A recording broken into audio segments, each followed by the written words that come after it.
Hi, I'm Brandon Powell, and I wanted to talk to you today about why Genesis 1 matters, but in a different way than I did in the last video. In the last video, I talked about why it matters from the perspective of what it reveals about God as the Creator, and what that means and why it matters today.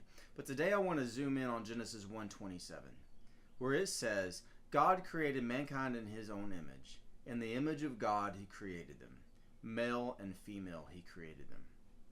Now, one reason why this matters is because God created them male and female. Not only did He pick the number of genders that there should be, He picked the specific genders that they should be. And the reason why God did this, because everything God does, is there's a purpose behind it. The reason why He did this is because both femininity and masculinity show the glory and the beauty and the divine character of God, the Father, the Son, and the Holy Spirit. There's something inherent within what it means to be a woman that shows the character of God, and there's something inherent about what it means to be a man that shows the character of God in a beautiful way. And we can't change these things without usurping the role of God. If God created it, we can't change it without saying, we know better than the one who created it. And the second reason why this matters today is because there is equal value and dignity across all of humanity, or at least that's the way they're supposed to be. Actually, yes, there is equal value and dignity, but it's not always shown, it's not always lived out.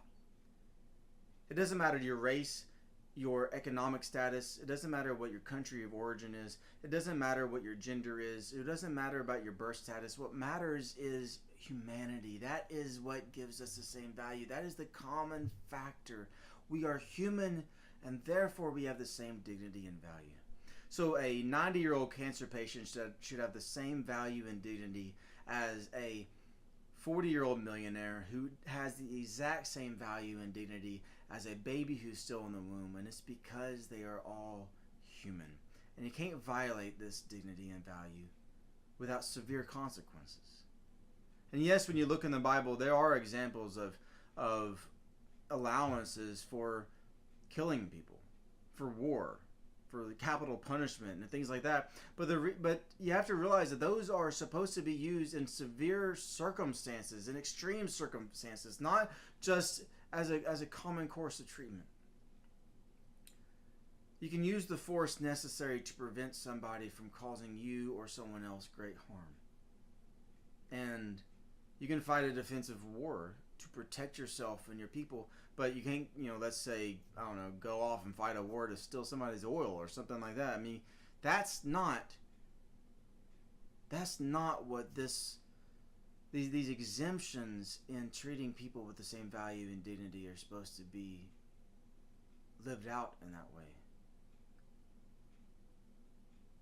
There's another reason here that this matters. And it's something that we don't often think about or realize. It's that even though there is equal value and dignity, equal value does not mean equal treatment.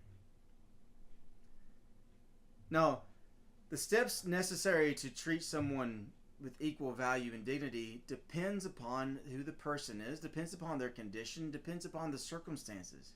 So what I mean is, to recognize the inherent value of a millionaire would require a different step than to uphold the value of a homeless person.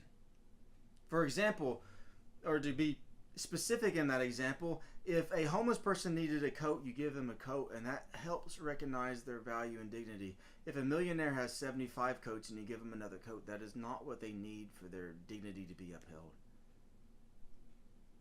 Also, millionaires shouldn't be demonized for their wealth. That doesn't recognize or uphold their value and dignity. And to uphold the value and dignity of a baby would be very different than for a self-sufficient adult. For example, you don't spoon feed a 40-year-old, but to value the dignity of a baby, you help them eat. You help them grow. You provide for their nourishment in a different way than you would provide for the needs of a 40-year-old. So equal value is upheld by using different actions in recognition of different circumstances. Equal treatment does not mean you are recognizing the value of each person equally.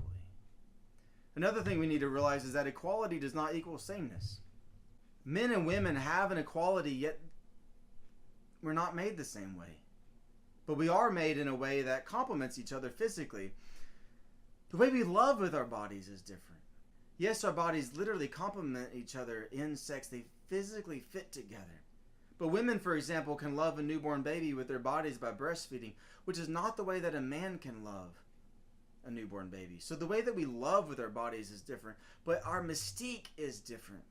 You see, something inherent about the way that men operate in this world is that we see problems first, and then we see people second, which can be good. Yes, we're running around trying to solve problems. We're trying to interact with the world, trying to understand the world by working with it and trying to understand its nature, take it apart, fit it together, try to fix it. But oftentimes, men miss the people issue. Women, on the other hand, tend to look at the people first and then see the problem. And yes, it's a stereotype, but men can have an argument and get over it, while women, according to the stereotype, have a harder time getting over it because they think about it from a people level, and it affects their heart differently than it affects a man. Our drives are different. There's nothing wrong with a woman wanting to stay at home and nurture her kids. Women have a drive that they can pour themselves into little people in a way that men struggle with. But it also doesn't mean that women should be forced to stay at home. They can contribute in amazing ways and lead companies, Fortune 500. They can lead the country if they want to. Their drives are different. And people shouldn't be forced to do something in a way that harms their nature and harms the way that they love because the government has made it nearly impossible to live in a one-income house. So our drives are different, but our inherent inclinations are different too. How we understand the world is different. We interact with it and try to physically construct and deconstruct it. And that's one of the ways that men tend to understand the world, while women understand it by understanding the people. And as God created men and women, both groups show the beauty and the nature of God. And a husband and wife who deeply love each other show a remarkable image of the grace and the union and the truth of God. So I'm Brandon Powell, and this is another set of reasons why Genesis 1 matters today. God bless.